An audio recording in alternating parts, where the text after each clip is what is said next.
पावन सीताराम सीताराम सीताराम भज प्यारे मन सीताराम सीताराम सीताराम भज प्यारे मन सीताराम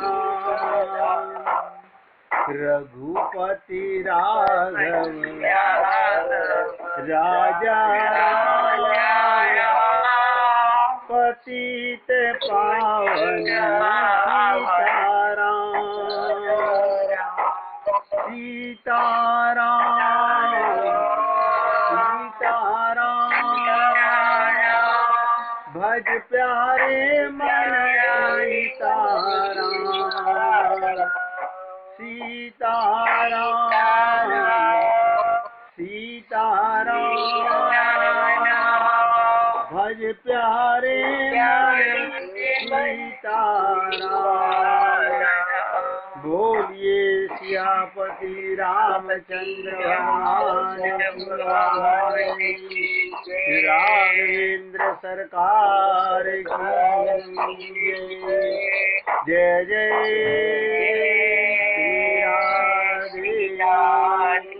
जय जय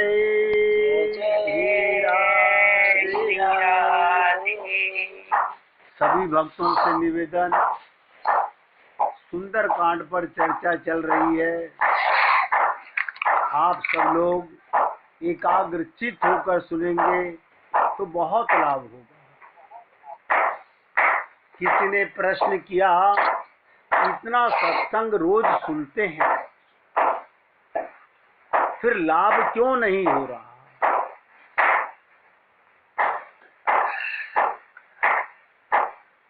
हमारा हृदय परिवर्तन क्यों नहीं हो रहा? देखिए, किसी के यहाँ से आवाज आ रही है खटखट की, तो बहुत ध्यान से सुनिएगा। किसी का प्रश्न था, हमने कहा सत्संग में चर्चा करेंगे। आप और हम लोग मस्तिष्क से सुनते हैं, मस्तिष्क से सुनते हैं, हृदय से नहीं सुनते। जब तक मस्तिष्क की बात हृदय स्वीकार नहीं करेगी, मस्तिष्क में मैंने कल आपसे निवेदन किया था कि काम क्रोध लोभ तीनों हैं। ऐसा नहीं, जब सत्संग सुनते हैं तो हमारे ऊपर सत्संग के बाण चलते हैं। सत्संग के बाण चलते हैं, उस समय हमारा मन, हमारी बुद्धि, हमारा विवेक जागृत होता है। लेकिन हृदय परिवर्तित नहीं होता। जैसे ही हम सत्संग से उठते हैं, तुरंत यही खोपड़ी, यही मस्तिष्क, यही मन बुद्धि और चित्त फिर संसार में माया में लिप्त हो जाता है। इसके लिए मैंने कई बार आपसे निवेदन किया कि जब राम और रावण का युद्ध हो रहा था तो रावण को भगवान 10 बार उसका शीश काटते हैं 10 बाणों से, और 20 बाणों से 20 भुजाएं काटते हैं, लेकिन रावण नहीं मर रहा। सीता मां ने पूछा त्रिजटा से कि माता, रावण मरा क्या? बोले नहीं। बोले क्या हुआ ऐसा? क्या प्रभु राम के पास बाणों की कमी है? बोले नहीं, 10 बार शीश काट दिया, बाजुएं काट दी,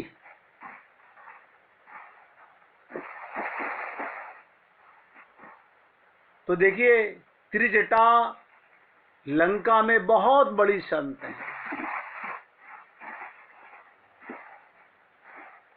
दूरदृष्टि है इसके पास में। तो सीता माँ ने पूछा, तो इसका मतलब तो माँ ये रावण मरेगा नहीं? बोले मरेगा तो सही, लेकिन जब तक प्रभु राम इसके हृदय पर वार नहीं करेंगे, इसके हृदय पर बाण नहीं मारेंगे, तब तक रावण नहीं मरेगा। ये रावण कोई और नहीं है, आप और हम ही लोग हैं। हम सत्संग सुनते हैं मन बुद्धि से, मस्तिष्क से। हृदय में ये बात अगर लग जाए, तो सीता ने कहा, तो क्या प्रभु राम के पास ऐसा बाण नहीं कि उसके हृदय को भेदन कर दें?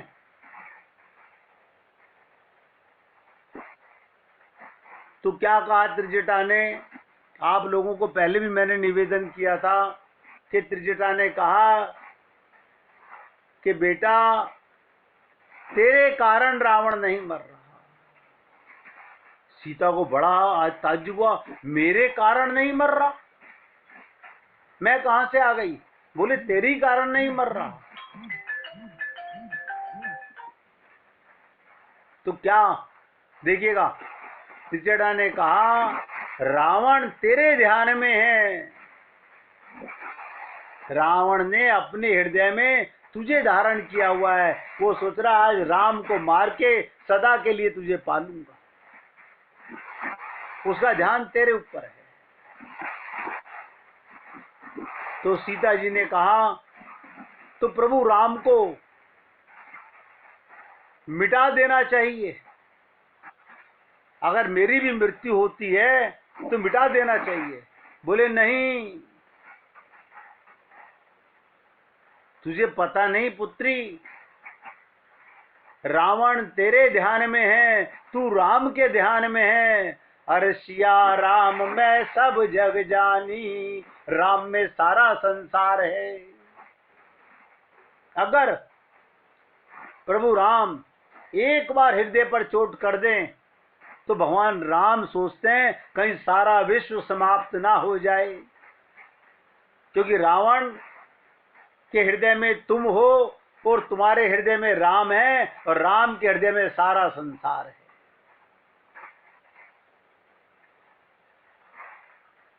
आप और हम लोग सत्संग में रोज आते हैं, सब अपना कल्याण करना चाहते हैं, लेकिन हमारे विश्वास में कमी है। हम हृदय से स्वीकार नहीं कर रहे कि मैं आत्मा हूं। जिस दिन आप और हम लोग हृदय से स्वीकार कर लेंगे, रामचरितमानस ने कहा ईश्वर अंश। आप सोचिएगा, कितनी आपकी तारीफ, कितनी बातें, आपकी विशेषताएं बताई गई। आप ईश्वर के अंश हो, जीव हो, चेतन हो, अमल हो, सहज सुख राशि हो, लेकिन हमारे को वो नहीं। हम बुद्धि से, मस्तिष्क से जीते हैं। मैंने आपसे ये भी निवेदन किया था कि शरीर में 3 धातुआं होती हैं, वात पित्त कफ। अगर वात पित्त कफ ये तीनों धातुओं में शरीर में सबके विद्यमान हैं। लोग कहते हैं तो फिर इन तीनों को खत्म कर दिया जाए तो शरीर समाप्त हो जाएगा। हमें समाप्त नहीं करना, इन्हें बैलेंस करना है। आप वैद्य के पास जाते हो, वो भी आपकी नाड़ी देख करके, आप एलोपैथिक डॉक्टर के पास जाते हो, वो भी आपकी रिपोर्ट देख के यही देखता है कि इनका वात बढ़ा हुआ है, पित्त बढ़ा हुआ है या कफ बढ़ा हुआ है। उसको बैलेंस करने के लिए दवा देता है। तो जैसे शरीर का बैलेंस जरूरी है, वात पित्त कफ का बैलेंस जरूरी है, इसी प्रकार मन में भी ये 3 रोग हैं, 3 विकार हैं, काम क्रोध लोभ। मैंने आपसे निवेदन किया था, अगर आप लोगों को याद रहा हो, नहीं याद रहा तो फिर सुन लीजिएगा। काम बात रोग है, पित्त क्रोध का लोभ है, लोभ कफ का रोग है। तो क्या इनको समाप्त किया जा सकता है? नहीं समाप्त किया जा सकता। मन के भी काम क्रोध लोभ को बैलेंस करना है। इसका कारण भी हमने आपसे कहा कि काम से सृष्टि की रचना होती है, काम से सृष्टि की रचना होती है। काम समाप्त हो जाएगा तो संसार चलना बंद हो जाएगा। क्रोध से व्यक्ति में कर्म करने की प्रेरणा मिलती है, और लोभ से अपना कल्याण करने का लोभ होना चाहिए, लेकिन हम लोग उसमें ऊपर नीचे हो जाते हैं। हमारा मन का जो रोग है वो डॉक्टर नहीं मिटा सकता। एक एक शब्द ध्यान दीजिएगा। हम कितना भी प्रयत्न करें, डॉक्टर तुम्हारे मन के काम क्रोध लोभ को नहीं समझ सकता। ये सत्संग में ही जाता है। जब सत्संग में हृदय पर बाण लगता है, विश्वास का बाण, आप देख लीजिए।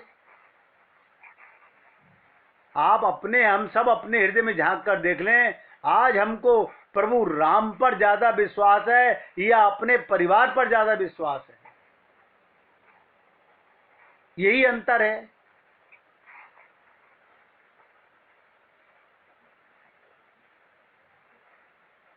रामचरितमानस में इसी की बैलेंसिंग करने के लिए तीन तीन दृष्टांत दिए गए। आपने सुना कि जय विजय, ये जय विजय कौन है? भगवान के पार्षद हैं।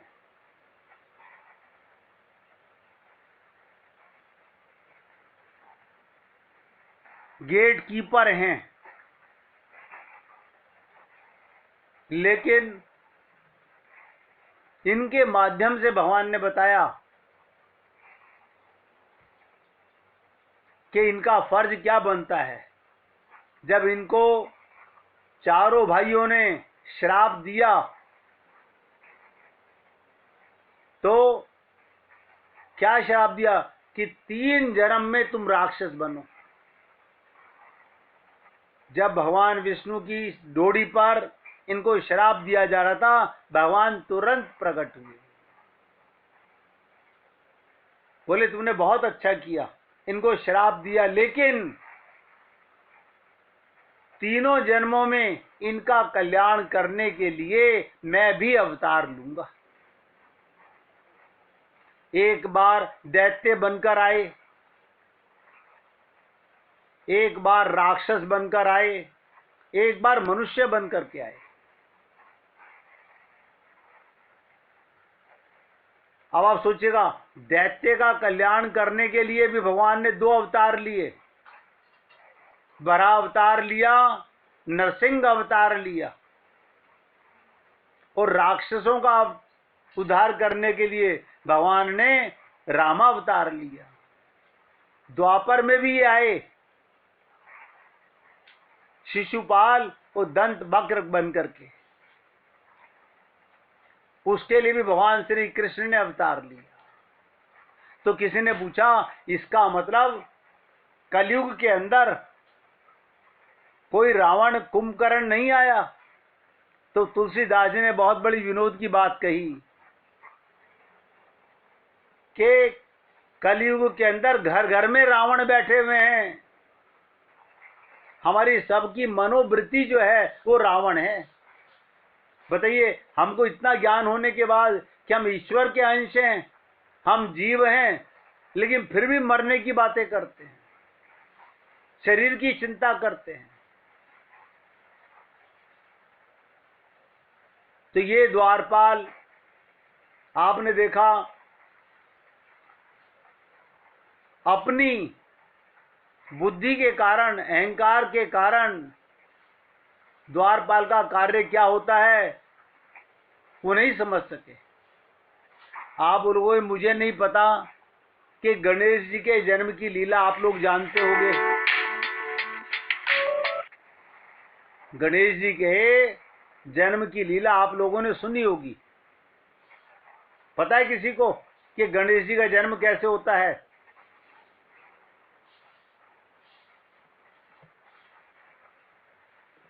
किसने सुना गणेश जी का जन्म कैसे होता है? जब भगवान, बताइए, आवाज नहीं आ रही, स्पीकर पास में करो अपना। माता जी, पार्वती माता जी नहा रही थी। हाँ, उन्होंने कहा भाई किसी को अंदर मत आने देना। किससे कहा? गणेश जी को बोला कि किसी को अंदर मत आने देना। हाँ, तो इसका मतलब गणेश जी तो पहले से थे। जब गणेश जी को बोला तो गणेश जी तो पहले से थे। मैं तो गणेश जी के जन्म की बात पूछ रहा हूँ। अच्छा, सॉरी। अब सुनिएगा, इसकी पुराणों में कथा आती है। जब शंकर और पार्वती का विवाह हुआ तो पार्वती जी एकांत में स्नान कर रही थी।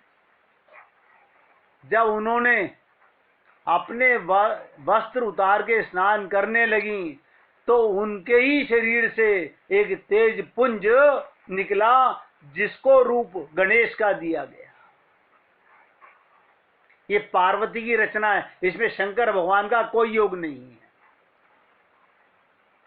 पार्वती ने अपने ही ओजस्व से, अपने ही तेज से गणेश जी की रचना की, और गणेश जी भी पार्वती की तरह बहुत सुंदर थे।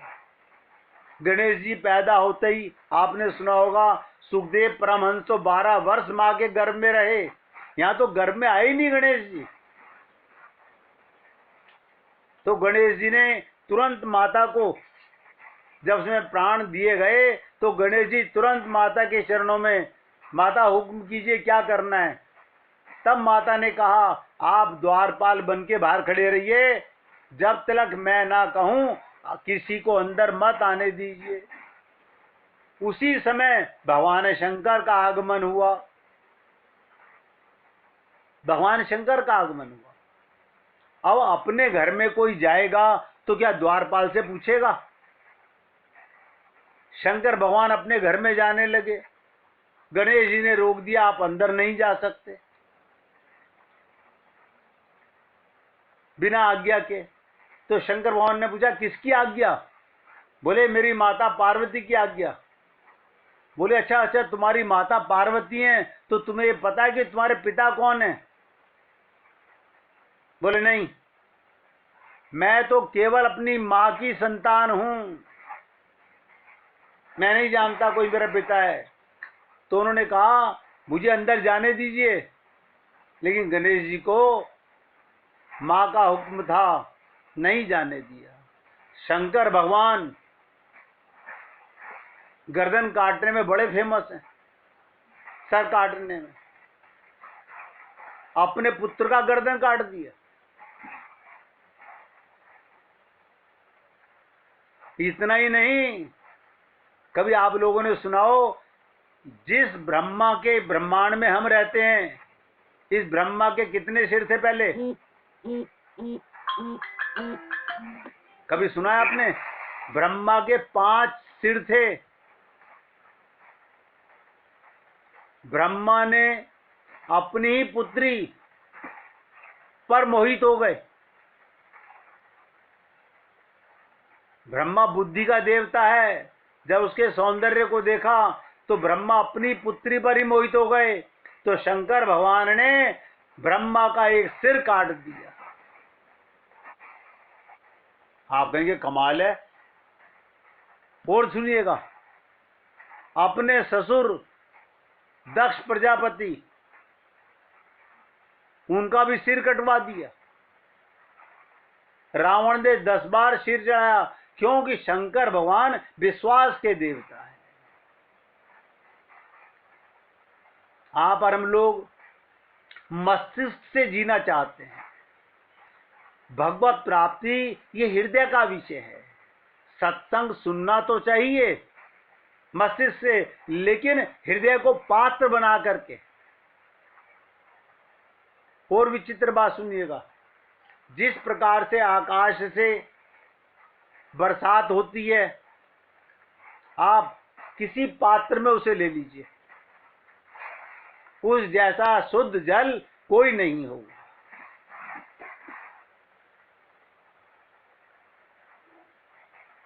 अगर आप आकाश से गिरने वाली बरसात को किसी जल के पात्र में ले लीजिए, वो जल एकदम शुद्ध है, निर्मल है।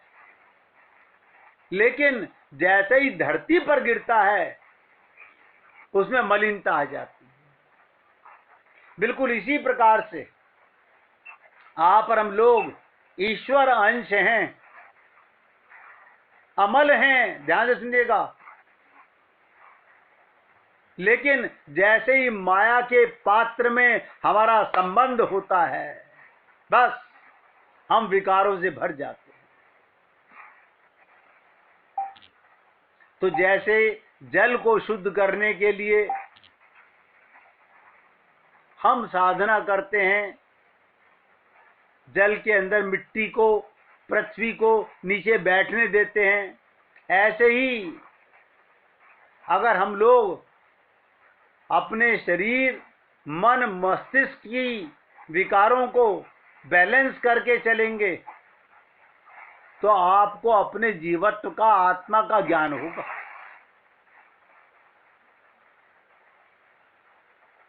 ये सब बातें आपसे सिर्फ इसलिए की जा रही हैं कि आप रामचरितमानस के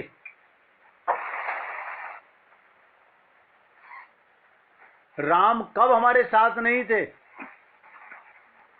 सदा हमारे साथ हैं। एक तरफ तुम कहते हैं सिया राम मैं सब जग जानी। कल मैं आपसे चर्चा कर रहा था कि सीता जी की सुंदरता के ऊपर। जब सुंदरता ने सीता जी को देखा तो बेचारी सीता जी के चरणों में गिर पड़ी सुंदरता भी। उसे लगा कि मुझ में गुण होते हुए भी कई दोष ऐसे हैं जिनसे हमारे अंदर स्थायित्व नहीं आ सकता, तथा अंतर रंग दृष्टि से देखने वालों को हमारे अंदर कोई विशेषता दिखाई नहीं देती। इसलिए सुंदरता ने सीता जी से निवेदन किया कि संसार में तो लोग हमें निमंत्रण देते हैं। हम देखिएगा, जब बच्चा पैदा होता है तो क्या कामना करते हैं, भगवान बहुत सुंदर सा बच्चा दे दे। हम बाहर का चोखटा सुंदर बनाना चाहते हैं, हृदय की सुंदरता को नहीं जानते। शबरी का शरीर तो कुरूप था, उसका हृदय सुंदर था। केवट का हृदय सुंदर था, गीध का हृदय सुंदर था।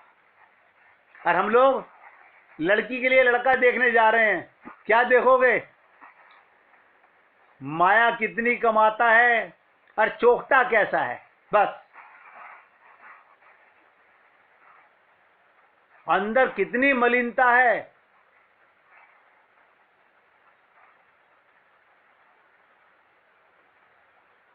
चौबीस घंटे भगवान का अमृत बरस रहा है। आज आपको ये एक नई चीज बता रहा हूं।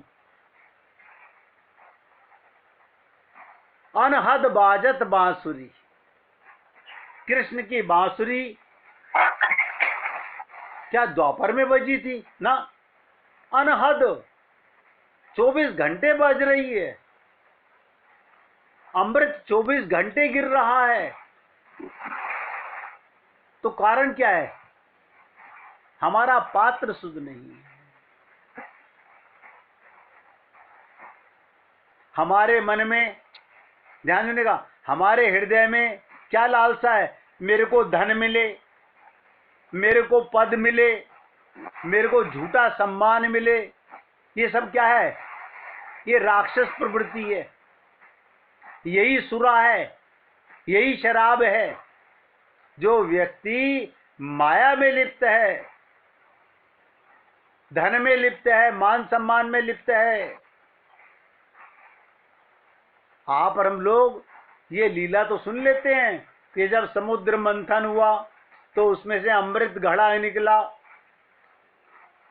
और समुद्र मंथन में देवता सुर और असुर दोनों ने मिलकर के मंथन किया। लेकिन जैसे ही घड़ा निकला तो राक्षसों ने लपक लिया, अपने हाथ में रख लिया। अब देवता के मेहनत तो हमने भी की थी बराबर, ये तो हमें देंगे नहीं। भगवान विष्णु प्रकट हुए, बोले भाई जितना अधिकार तुम्हारा है उतना अधिकार इनका भी है। तो क्या बोले राक्षस, आप तो सदा ही देवताओं के समर्थक रहे हो, हम आपकी बात नहीं मानते। जिसके पास शक्ति है उसके पास अमृत है, हमारे पास ताकत है, इनमें हिम्मत है तो लड़के ले ले। देवताओं में शक्ति है तो हमसे लड़के ले लें। भगवान ने कहा ये बात तो सत्य है, देवता राक्षसों को नहीं हरा सकते। अब बहुत ध्यान से सुनिएगा जो बारीकी बात बता रहा हूं समुद्र मंथन की। भगवान ने क्या करा, महाविष्णु चले गए, फिर भगवान क्या है, मोहिनी रूप रख के आए। अब मोहिनी रूप को देखकर ध्यान से सुनिएगा, ये काम पिपाशु, माया पिपाशु, लोभ पिपाशु, ये राक्षस क्या बोले, अरे एक तो है हमारे हाथ में अमृत, अरे तुम जैसी सुंदर मोहिनी अगर तुम अपने हाथों से पिला दो तो इसका स्वाद दुगना हो जाएगा, इसका स्वाद दुगना हो जाएगा। देखिएगा वही राक्षस हैं, अमृत घड़ा लिए हुए हैं, मोहिनी रूप देखकर काम वासना के वशीभूत होकर के क्या कहते हैं, अगर तुम इसे पिला दो तो अमृत का स्वाद बढ़ जाएगा। तो क्या कहा भगवान विष्णु मोहिनी रूप में, बोले भाई मैं पिलाऊंगा तो दोनों को पिलाऊंगा, देवताओं को भी। तो देखिएगा कमाल की बात, जिस कार्य के लिए महाविष्णु को मना कर रहे थे राक्षस, उसके लिए तैयार हो गए कि तुम पिलाओगी तो कोई बात नहीं, हम तुम्हारे हाथ से पीना चाहते हैं।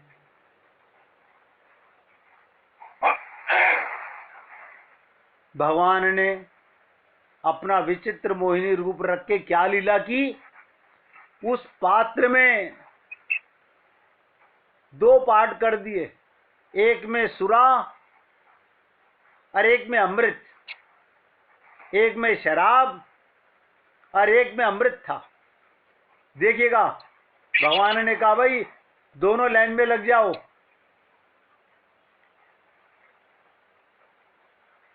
भगवान क्या कर रहे थे, भगवान देवताओं को अमृत पिला रहे थे और राक्षसों को शराब पिला रहे थे। उन्हीं में ये राहु था, राहु ने भगवान को पहचान लिया, अरे ये मोहिनी रूप और कोई नहीं है, ये तो विष्णु ही है। लेकिन स्वार्थवश राहु ने क्या कहा कि मैं अगर अपने लोगों को बताऊंगा तो पता नहीं इतना अमृत है कि नहीं है, क्यों ना मैं देवता बनकर के देवताओं की लाइन में लग जाऊं। फिर मन में आया आगे लगूं कि पीछे लगूं लाइन में, बीच में बैठ गया।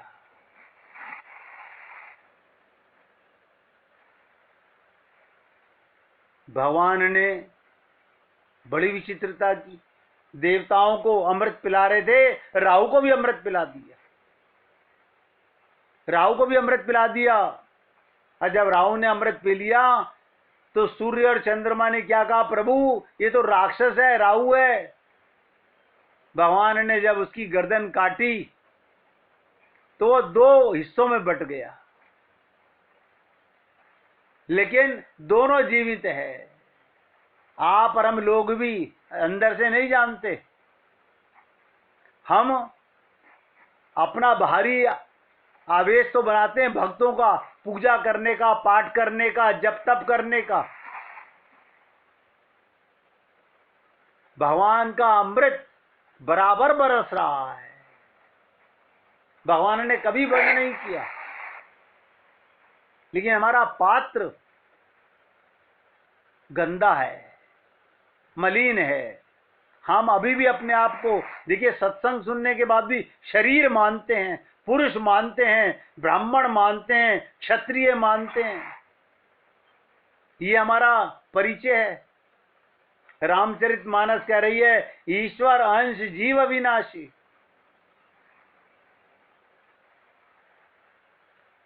आप और हम लोग अगर भगवान के अंश हैं तो हमसे सुंदर कौन होगा? भगवान राम ने सीता को क्या कहा था? सुंदरता कहूं सुंदर करई। सीता जी ने सौंदर्य को स्वीकार करके उसके जितने दोष थे उनको मिटा दिया। गोस्वामी जी से किसी ने कहा, महाराज सीता जी के शरीर रंग के लिए कोई उपमा दीजिए।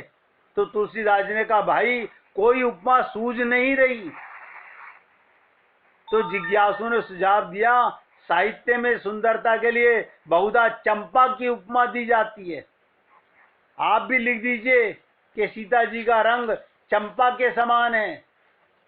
गोस्वामी जी ने क्या कहा?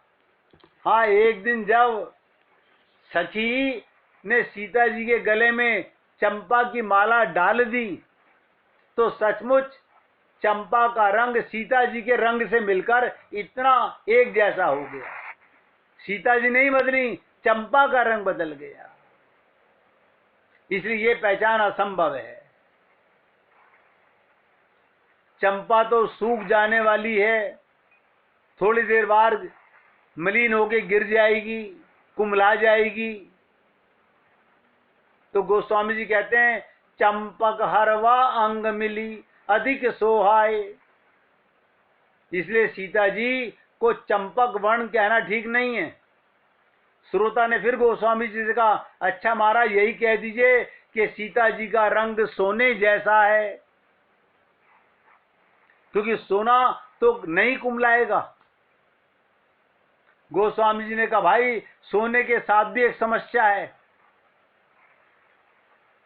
सम सुभरन सुषमा कर सुखद न थोरे। सीता जी का शरीर अत्यंत कोमल है और सोना तो कठोर होता है। सोने को आभूषण बनाने के लिए कूटना पड़ता है। इसका अभिप्राय, सीता जी के सौंदर्य की तुलना किसी से नहीं की जा सकती, क्योंकि सौंदर्य की समग्रता तो श्री सीता जी प्रदान करती हैं। सुंदर कांड में ध्यान से सुनिएगा। अब देखिए, लक्ष्य पर आ रहे हैं हम लोग। सुंदर कांड में लक्ष्य वे ही श्री सीता जी हैं जिनसे सुंदर कोई नहीं है और हम उनकी संतान हैं। जीव की अपनी माता से, अपने पिता से अपनी भक्ति करने में, उनको अपना मानने में अभी भी बुद्धि लगानी पड़ रही है। विश्वास नहीं हम लोगों को। हमारे विश्वास में कितनी बड़ी कमी है। बहुत ध्यान से सोचिएगा। अगर आप और हम लोग अपना कल्याण चाहते हैं तो रुकावट क्या है? कौन रोक रहा है तुम्हें भगवान से मिलने से? मन में रहती दुनियादारी और बगुला सा ध्यान लगाते हैं। श्री सीता जी की सुंदरता के दोषों को दूर करके उसे समग्रता देने वाली हैं। किंतु प्रश्न ये है, ध्यान से सुनिएगा, कि उन श्री सीता जी तक पहुंचने के लिए छलांग लगाई जाएगी। सुंदरकांड का पाठ कर लेंगे,